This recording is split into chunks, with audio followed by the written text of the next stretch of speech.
नमस्कार दोस्तों, आशा करता हूँ कि आप लोगों की प्रिपरेशन बहुत अच्छी चल रही होगी। आज हम इस वीडियो के अंदर 19 टू 22 जनवरी 2024 की करंट अफेयर को कंप्लीट करेंगे। ये हर एक कॉम्पिटिटिव एग्जाम्स के लिए इंपॉर्टेंट है, तो बिल्कुल स्किप मत कीजिएगा। काफ़ी इंफॉर्मेटिव वीडियो होने वाली है। तो देखिए, फर्स्ट पढ़ते हैं। 125 feet bronze statue of Ambedkar in Hyderabad. ठीक, in Andhra Pradesh chief minister YS Jagan Mohan Reddy inaugurated the 125 feet tall bronze statue of Dr. Bhimrao Ambedkar at Swaraj Maidan in Vijayawada. This statue has been named Statue of Social Justice. तो देखिए, ये direct पूछने जाने वाला question है। Question कैसे आएगा कि 125 feet bronze statue of Ambedkar कहाँ पर लगाया गया, कहाँ पर सेटअप हुआ है। तो यहाँ रखना हैदराबाद में। कहाँ पर इनॉग्रेट हुआ है? हैदराबाद, आंध्र प्रदेश में। यहाँ से विजयवाड़ा भी पूछा जा सकता है, तो आपको ये याद रखना है। एक तो हाइट याद रखनी है, कितना फीट है? 125 फीट। किसकी है? ब्रॉन्ज की। ठीक है, कहाँ पर? स्वराज मैदान, विजयवाड़ा, हैदराबाद, आंध्र प्रदेश में। ठीक, इसको दूसरे नाम से क्या जाना जाता है, मतलब किस नाम से जाना जाता है? Statue of social justice. तो ये काफ़ी इंपॉर्टेंट है, डायरेक्ट पूछा जा सकता है कि स्टैचू ऑफ सोशल जस्टिस किससे रिलेटेड है। तो आपको याद रखना है डॉक्टर भीमराव अम्बेडकर। ठीक है, 125 फीट। अब देखिए, हम PYQs करने वाले हैं डॉक्टर अम्बेडकर से। और अम्बेडकर साहब न्यूज़ पे हैं, तो यहाँ से क्वेश्चन आ सकते हैं डायरेक्टली आपके एग्जाम्स के अंदर। और क्वेश्चन भी इसी तरीके से डिज़ाइन होते हैं, जो चीज़ आपकी न्यूज़ में चल रही है उसी का स्टैटिक पार्ट से आपसे पूछ लिया जाता है। तो क्वेश्चंस करते हैं। Question number first, what was the name of the, देखो ऑप्शंस मैंने लिखे नहीं है, क्योंकि हर एक क्वेश्चन का आंसर भीमराव अम्बेडकर ही है। ठीक, बस आपको थोड़ा सा रिवाइज करा रहा हूँ। ओके, क्वेश्चन नंबर फर्स्ट करते हैं, इंपॉर्टेंट है क्योंकि UPPCS प्री 2011 में पूछा जा चुका है। What was the name of the Indian who participate in all the 3 round table conference? अगर आपने मॉडर्न हिस्ट्री पढ़ी होगी तो आप लोग जानते हो कि 3 राउंड टेबल कॉन्फ्रेंसेस हुए थे। कब? 1930, 1931 और 1932 में। ठीक है, तो पूछा जा रहा है कौन सा इंडियन था जिन्होंने तीनों राउंड टेबल कॉन्फ्रेंस में पार्टिसिपेट किया था। तो आंसर क्या है? डॉक्टर भीमराव अम्बेडकर। ठीक है, जितने भी क्वेश्चन होंगे उनके आंसर अम्बेडकर साहब ही होंगे। अब देखिए, एक और क्वेश्चन पूछा जा सकता है, मैं थोड़ा सा आपको रिवाइज करा रहा हूँ कि इंडियन नेशनल कांग्रेस ने कौन से नंबर की राउंड टेबल कॉन्फ्रेंस में पार्टिसिपेट किया था। तो ध्यान रखना आप, सेकंड राउंड टेबल कॉन्फ्रेंस में इंडियन नेशनल कांग्रेस ने पार्टिसिपेट किया था। ठीक है, कब हुई थी? 1931 में। नेक्स्ट क्वेश्चन क्या है? UPPCS प्री 2004 में पूछा चुका है। Poona pact was signed between, देखिए आपने एक कम्युनल अवार्ड पढ़ रखा होगा, है ना, कम्युनल अवार्ड पढ़ रखा होगा। तो कम्युनल अवार्ड से रिलेटेड पूना पैक्ट किस किस के बीच में हुआ था? डॉक्टर भीमराव अम्बेडकर और महात्मा गांधी के बीच में। कब हुआ था? 1932। आपको याद रखना है, डेट भी याद रखनी है क्योंकि डेट से पूछ लिया जाता है question. Poona pact sign between the Ambedkar Mahatma Gandhi in 1932, important है। नेक्स्ट, UPPCS मेंस 2004 में पूछा जा चुका है। Who of the following set Mahatma Gandhi like a fleeting phantom rising dust but not the level? Hindi में समझते हैं, महात्मा गांधी क्षणभंगुर प्रेत की तरह धूल तो उड़ाते हैं लेकिन स्तर नहीं। ये किसके द्वारा कहा गया है? भीमराव अम्बेडकर के द्वारा। तो काफ़ी इंफॉर्मेटिव नॉलेज है। नेक्स्ट क्वेश्चन क्या है? UPPCS मेंस और उत्तराखंड PCS में पूछा जा चुका है, तो इंपॉर्टेंट है। What was the name of the Indian who participated in all 3 round table conferences? बता चुके हैं। नेक्स्ट क्वेश्चन क्या है? Who among the following was the first law minister of India? तो पूछा जा रहा है कि फर्स्ट लॉ मिनिस्टर कौन थे? अम्बेडकर। नेक्स्ट क्वेश्चन क्या है? UPPCS मेंस में पूछा जा चुका है। Who is the author of annihilation of caste? ठीक है, इनहेलिनेशन ऑफ कास्ट, ये बुक किसके द्वारा लिखी गई है? भीमराव अम्बेडकर के द्वारा। इंपॉर्टेंट है, पूछा जा सकता है। नेक्स्ट क्वेश्चन UPPCS प्री 2004 में पूछा जा चुका है। द बहिष्कृत Bharat institute was started by, पूछा रहा है बहिष्कृत भारत इंस्टीट्यूट किसके द्वारा स्टार्ट किया था? भीमराव अम्बेडकर। तो याद रखना, Bahishkrit Bharat, annihilation of caste, first law minister Ambedkar. Next, SSC combined matric level में पूछा चुका है, SSC में पूछा चुका है। The chairman of drafting committee of Indian constitution पास। तो आपने इंडियन पॉलिटी पढ़ रखी होगी। अगर आपने नहीं पढ़ी, अगर आप इंडियन पॉलिटी के सारे चैप्टर्स की MCQ करना चाहते हो तो आप मेरी प्लेलिस्ट में जाइए। प्लेलिस्ट में मैंने एक फोल्डर है इंडियन पॉलिटी MCQs करके, तो मैंने उसमें 30 क्वेश्चंस 30 चैप्टर्स कंप्लीट करवा चुका हूँ। 30 चैप्टर्स के पूरे PYQs MCQs में हो चुके हैं, तो आप एक बार जाके देख सकते हैं। तो बताइए, ड्राफ्टिंग कमेटी के चेयरमैन कौन थे? अम्बेडकर साहब। कब सेटअप की थी? ध्यान रखना, इसके डेट इंपॉर्टेंट है, 29 अगस्त 1947 में। तो याद रखिएगा ड्राफ्टिंग कमेटी 29 अगस्त 1947 में कॉन्स्टिट्यूट की गई थी, सेटअप की गई थी। उसके चेयरमैन कौन थे? डॉक्टर भीमराव अंबेडकर।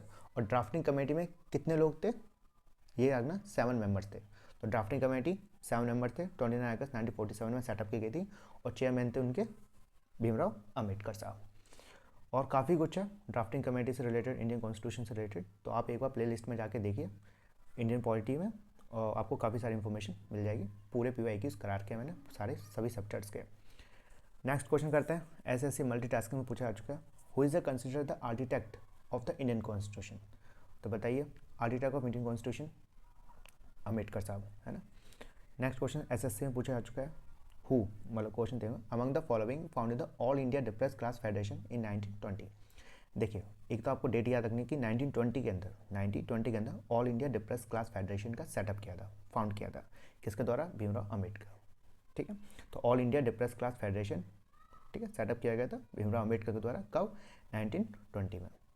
तो ये काफ़ी इंपॉर्टेंट है। नेक्स्ट करते हैं IIT Madras and Altair collaborate to launch e mobility simulation lab. ये इंपॉर्टेंट है, डायरेक्ट पूछा जा सकता है आपके एग्जाम्स में कि ई मोबिलिटी सिमुलेशन लैब किसके द्वारा लॉन्च किया गया है? तो यहाँ IIT मद्रास और अल्टेयर के द्वारा। ठीक है, IIT मद्रास और अल्टेयर ने कोलैबोरेट किया है कि वो ई मोबिलिटी सिमुलेशन लैब को लॉन्च करेंगे। कहाँ? चेन्नई में। अब देखिए नेक्स्ट क्या है, union minister launch project for artificial reef in Vizianagaram to boost fish production.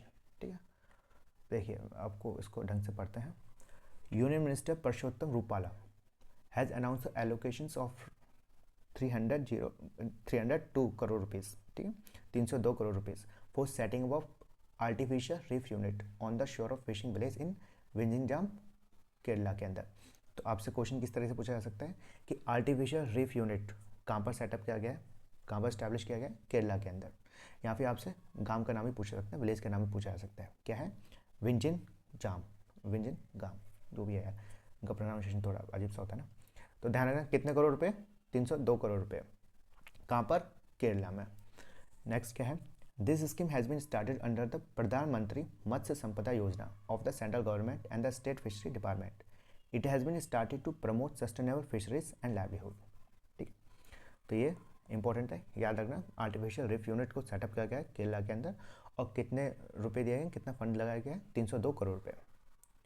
अब देखिए, आपने इन्वायरमेंट के अंदर कोरल रीफ्स के बारे में पढ़ रखा होगा कि कोरल रीफ क्या होता है, तो उससे रिलेटेड कुछ क्वेश्चंस, उससे पढ़ने से पहले मैं आपको कुछ चीज़ें बता देता हूँ क्योंकि इंपॉर्टेंट है। जब तो आपको वो चीज़ें नहीं पता होगी तो आप क्वेश्चन नहीं कर पाओगे, और आपकी थोड़ी सी क्विक रिविजन भी हो जाएगी, आपको मज़ा आ जाएगा। तो देखिए, कोरल रीफ्स की कंडीशंस क्या है? क्वेश्चन डायरेक्ट पूछा जाता है, स्टेटमेंट क्वेश्चन भी पूछे जाते हैं कि कोरल रीफ्स को डेवलपमेंट होने के लिए किस किस कंडीशन की आवश्यकता होती है। तो हम कंडीशंस की बात करते हैं। सबसे पहले हम बात करते हैं टेम्परेचर। ठीक है, टेम्परेचर कितना चाहिए? 20 to 21 डिग्री सेल्सियस। तो याद रखनी है, टेम्परेचर 20 to 21 डिग्री सेल्सियस। ठीक है, डेप्थ कितनी गहराई तक डेवलप कर सकते हैं? ये 60 to 75 मीटर। ये याद रखिएगा, temperature 20 to 21 degree Celsius, depth 60 to 75 metres. Salinity कितनी तक चाहिए? लगभग 27 to 30 ग्राम पर थाउजेंड। ठीक है, सैलिनिटी 27 to 30 ग्राम पर थाउजेंड। एक और चीज़ है, इन्फ्लक्स ऑफ फ्रेश वाटर।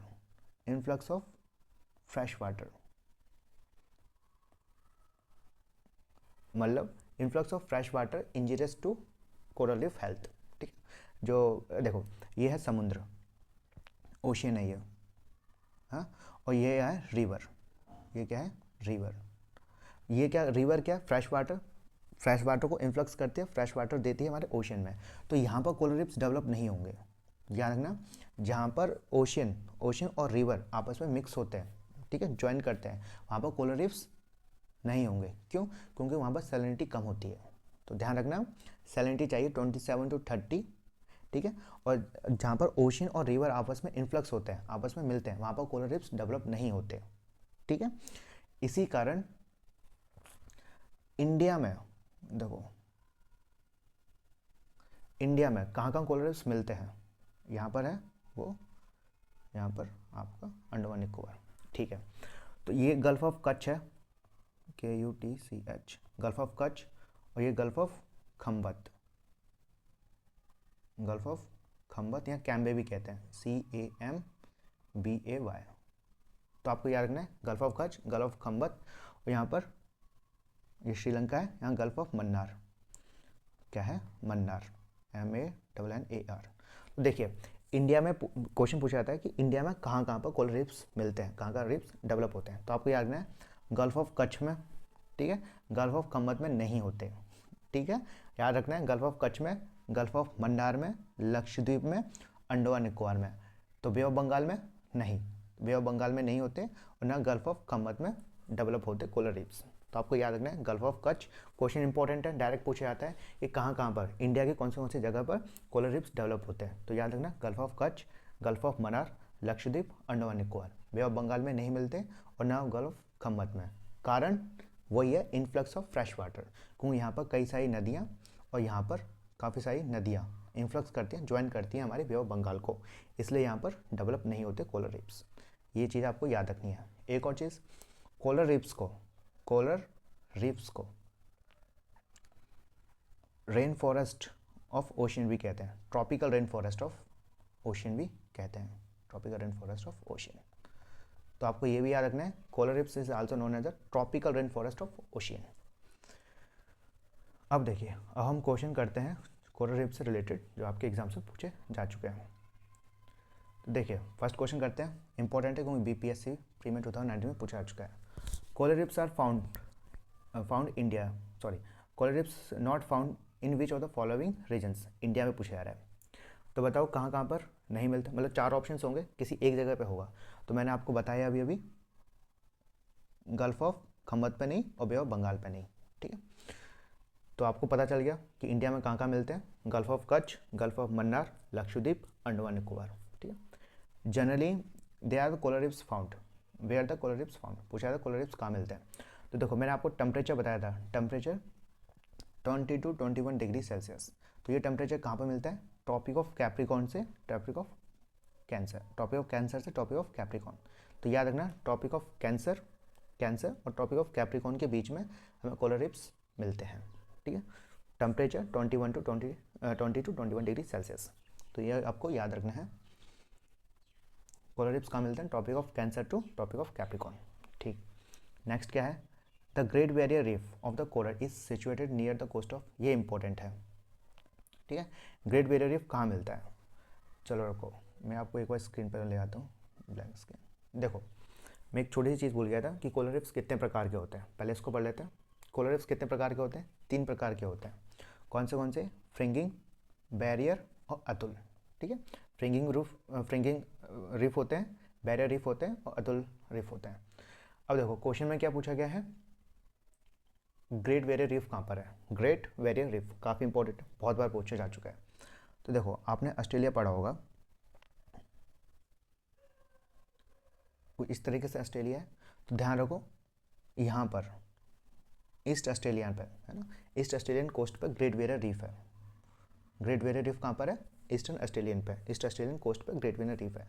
अगर आपसे वो पूछ लिया जाता है आइसलैंड, तो क्वींसलैंड, QUEENS, क्वींसलैंड। तो आपको याद रखना है ईस्ट ऑस्ट्रेलियन कोस्ट पे और क्वींस आइलैंड, ठीक है, ग्रेट बैरियर रीफ मिलते हैं। तो बताओ the Great Barrier Reef of the coral is situated near the coast of east Australian coast.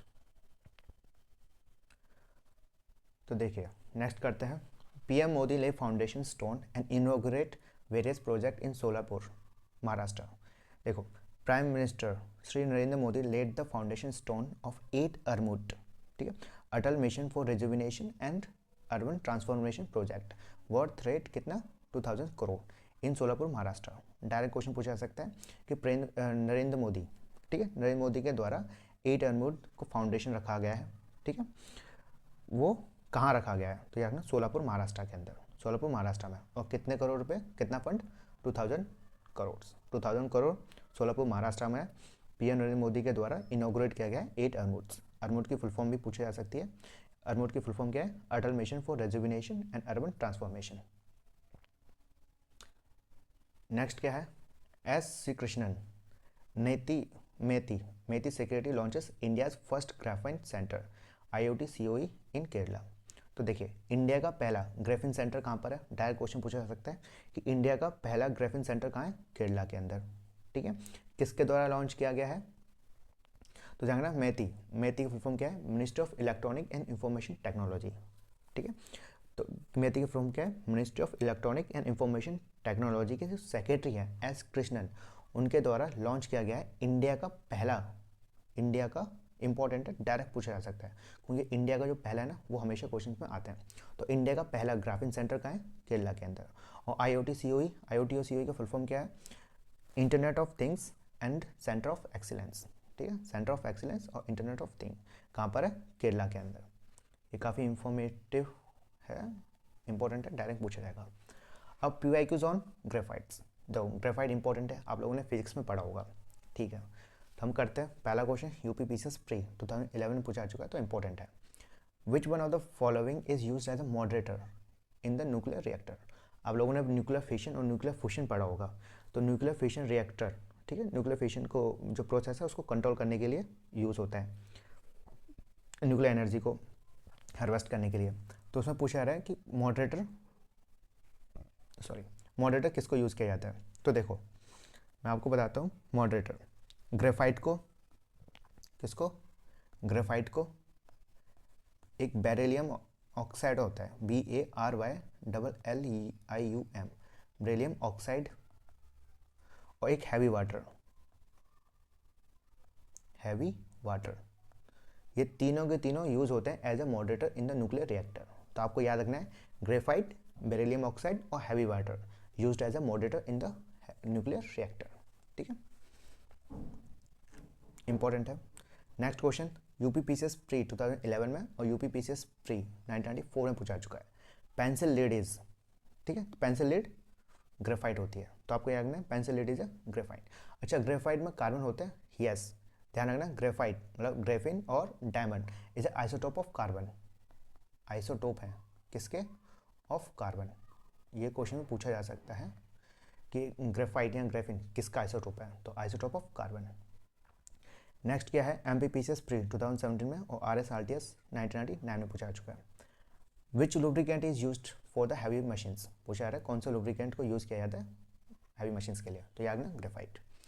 ठीक है, ग्रेफाइट लुब्रिकेंट को यूज़ किया जाता है हैवी मशीन में, तो इंपॉर्टेंट है, याद रखेगा, ग्रेफाइट से रिलेटेड क्वेश्चन पूछा जा चुका है। नेक्स्ट क्या है, स्मृति ईरानी, है ना, Smriti Irani, India launches global good gender equity and equality alliance at WEF, ठीक है, वर्ल्ड इकोनॉमिक फोरम। तो याद रखिएगा, डायरेक्ट पूछा जा सकता है कि किसके द्वारा global good gender equity and equality alliance को लॉन्च किया गया है, global good gender equity and equality alliance को लॉन्च किया है, तो याद रखना स्मृति ईरानी। ठीक है, स्मृति ईरानी। अब देखिए वर्ल्ड इकोनॉमिक फोरम इंपॉर्टेंट है, कैसे क्वेश्चन पूछा जा सकता है कि 54th, यहाँ पर लिख दिया कोई बात नहीं, 54th world economic forum annual meeting कहाँ ऑर्गेनाइज की जा रही है, कहाँ पर हो रही है, तो याद रखना स्विट्जरलैंड में। पहला क्वेश्चन ये कि 54th वर्ल्ड इकोनॉमिक फोरम की एनुअल मीटिंग कहाँ ऑर्गेनाइज की जा रही है, कहाँ हेल्ड हो रही है, तो स्विट्जरलैंड में। ठीक है, उसकी थीम क्या है, रीबिल्डिंग ट्रस्ट, ये भी इंपॉर्टेंट है, डायरेक्ट पूछा जा सकता है कि 54th वर्ल्ड इकोनॉमिक फोरम की थीम क्या है, तो रीबिल्डिंग ट्रस्ट।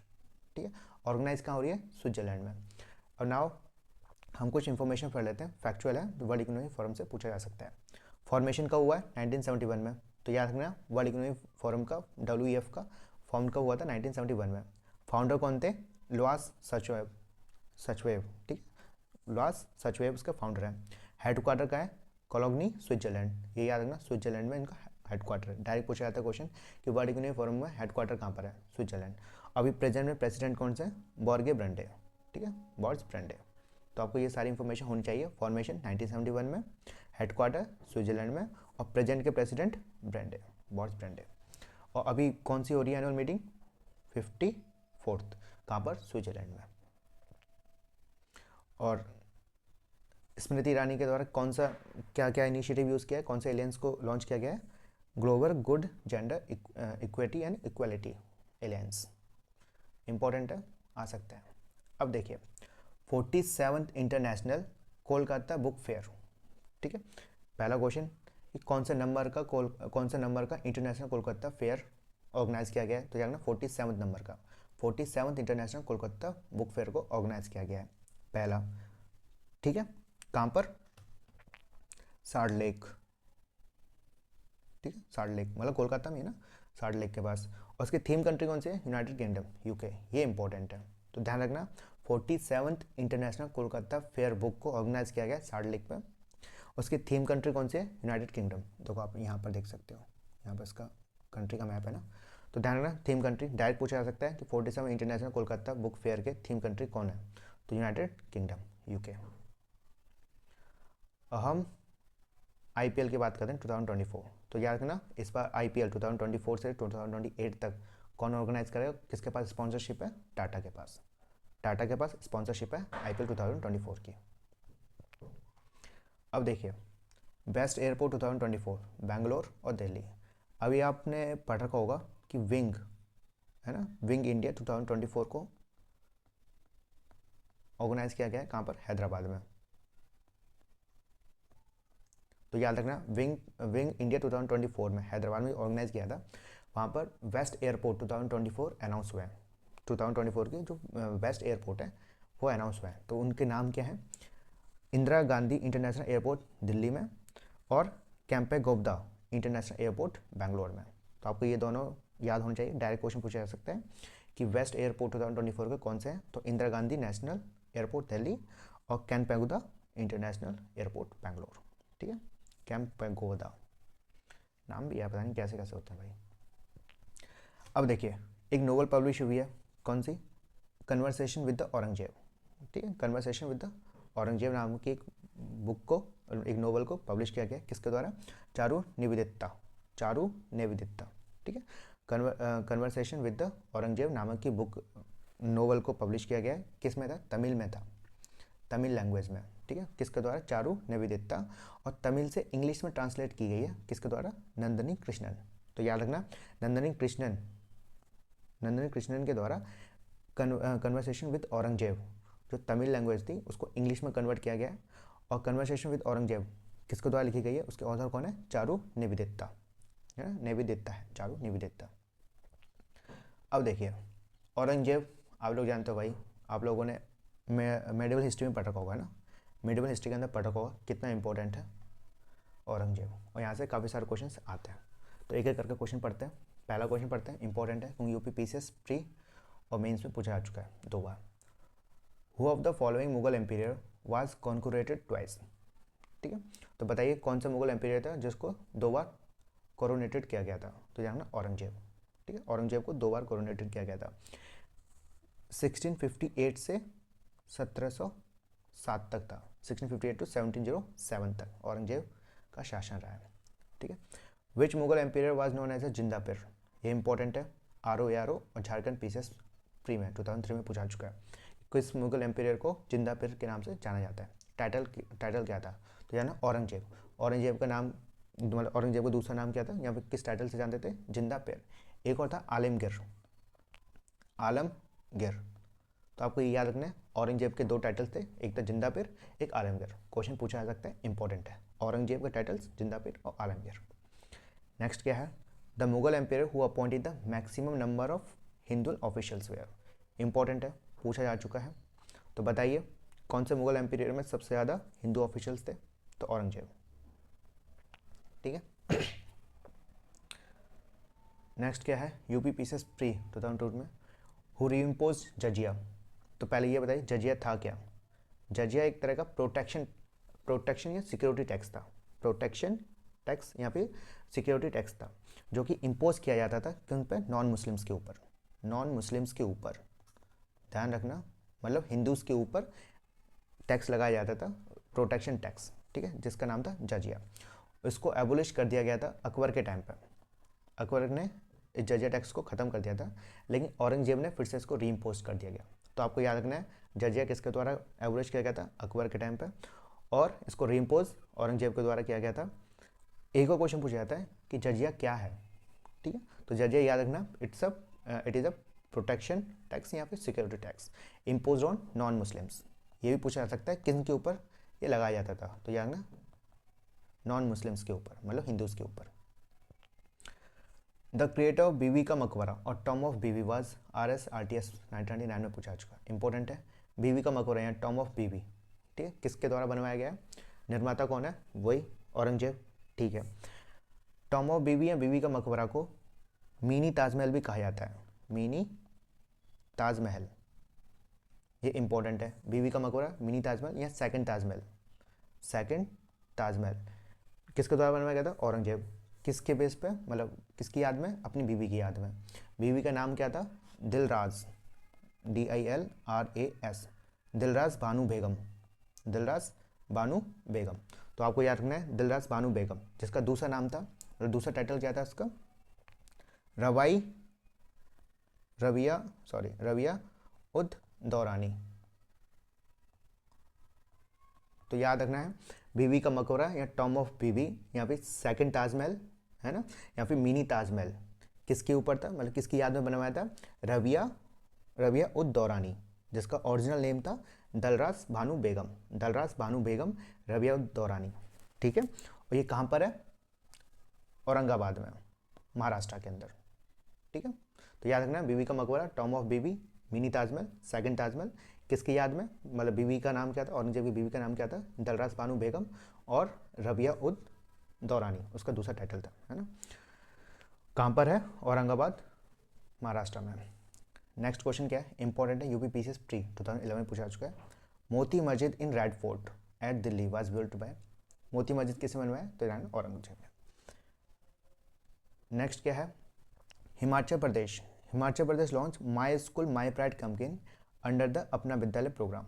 तो इंपॉर्टेंट है, डायरेक्ट पूछा जा सकता है कि माई स्कूल माई प्राइड कैंपेन किसके द्वारा, मतलब किस स्टेट के द्वारा लॉन्च किया गया है? तो ध्यान रखना हिमाचल प्रदेश के द्वारा माई स्कूल माई प्राइड कैंपेन को लॉन्च किया गया है under the Apna Vidyalaya programme, ठीक।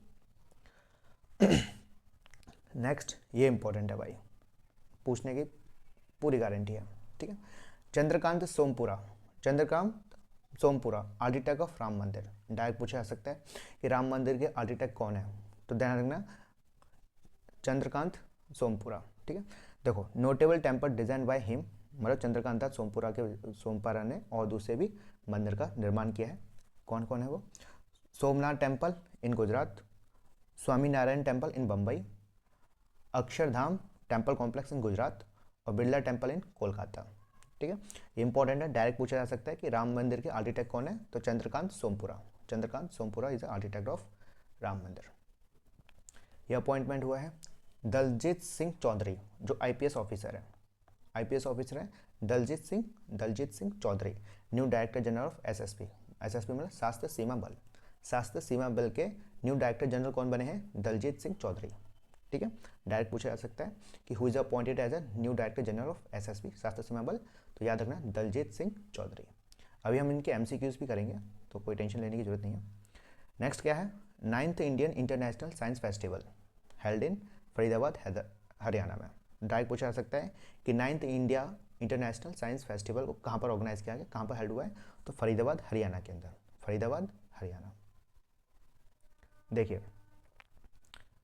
Congratulations achieve Mr Dennis Francis, ठीक है, Dennis Francis, president elect 78 session of the United Nation General assembly.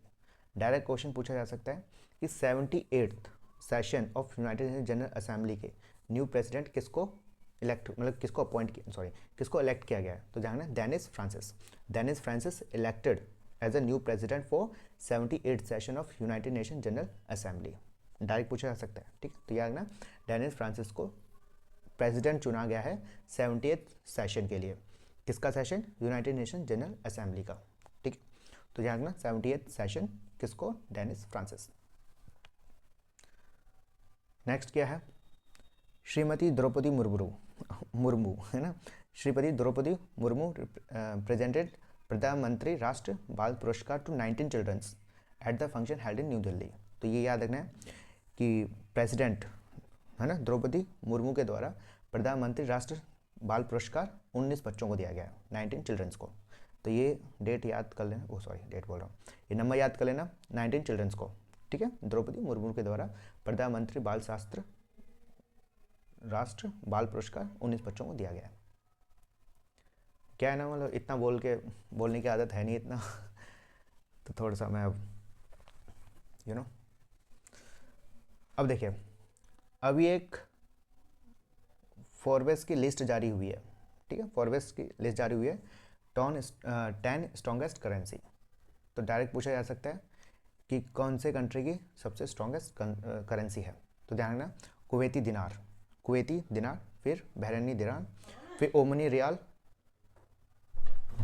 तो यूनाइटेड स्टेट का जो डॉलर है, यूएस डॉलर है, वो 10th नंबर पर है और यूरो 9th नंबर पर है। तो आपको ये सारी चीज़ें याद रखनी होंगी कि सबसे स्ट्रॉन्गेस्ट करेंसी किस कंट्री की है। कुवैती दिनार और बहरीनी दिनार 2nd नंबर पर है, और यूएस डॉलर 10th नंबर पर है, और यूरो 9th नंबर पर है। ठीक है, तो आपको ये याद रखनी है। आपसे जरूरी होना है कि स्ट्रॉन्गेस्ट ही पूछे, वीकेस्ट भी पूछ सकता है, चीपेस्ट भी पूछ सकता है। तो चीपेस्ट कौन सी है, ईरानियन रियाल। ठीक है, 1 इंडियन रुपये में कितना है, 505।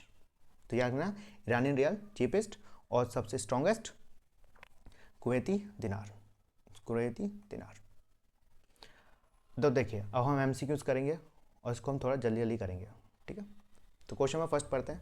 इन which state was the 125 feet high bronze statue of doctor Bhimrao Ambedkar inaugurated.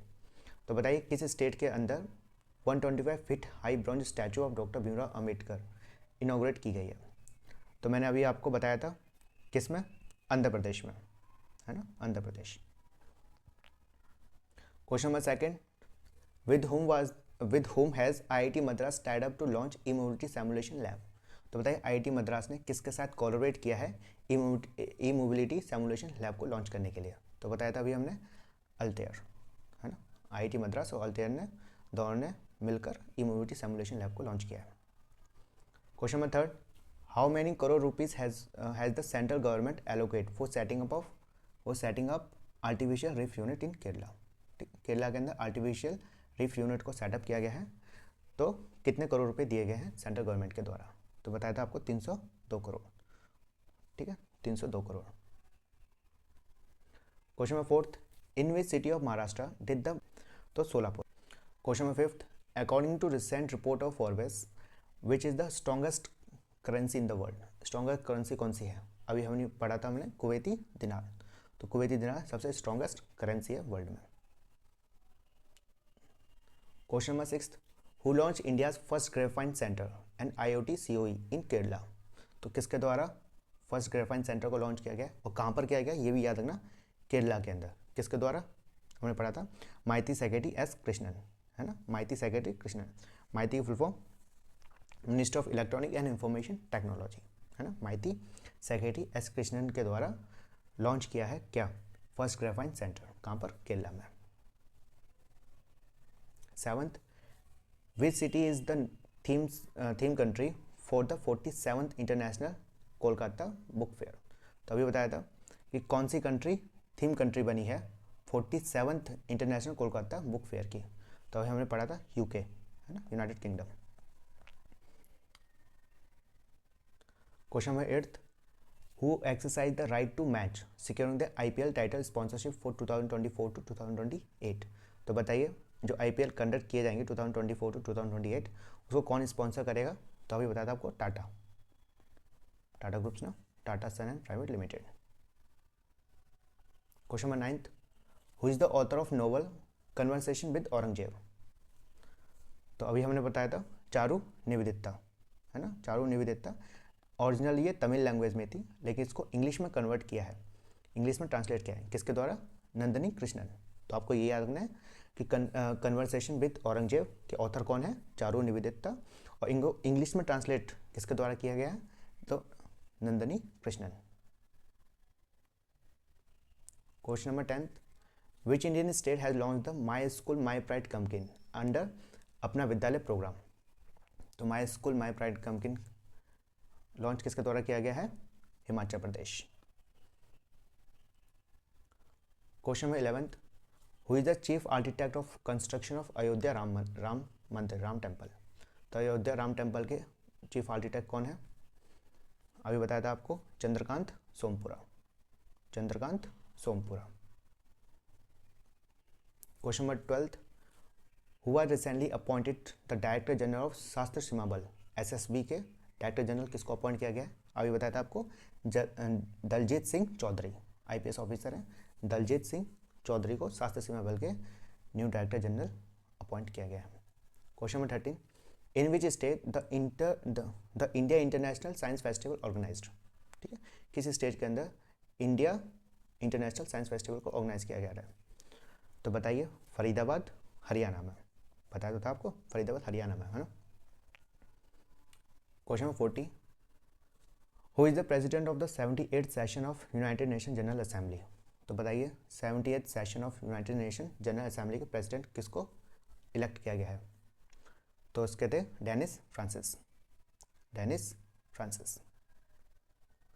तो देखिए, ये था हमारा लास्ट क्वेश्चन। थोड़ा अभी मैंने वीडियो बनाना शुरू किया है तो इतना बोलने की अभी आदत है नहीं, ठीक है। मेरे को इतना पढ़ाने की अभी इतना ज़्यादा वो नहीं है, एक्सपीरियंस नहीं है। अगर आपको वीडियो पसंद आई हो, ठीक है, तो लाइक शेयर और चैनल को सब्सक्राइब जरूर कर दीजिए। हम इसी तरीके से आपके लिए क्वेश्चंस लेके आते हैं और इसी तरीके से हम करंट अफेयर के साथ साथ आप लोगों को स्टैटिक पार्ट के जीके करवाते हैं। तो ये काफ़ी इंपॉर्टेंट है। आशा करता हूँ कि आपको ये अच्छा लगा हो। अच्छा लगा हो तो कमेंट में एक बार जरूर लिख दीजिए। ठीक है, नमस्कार, पढ़ाई कीजिए जी।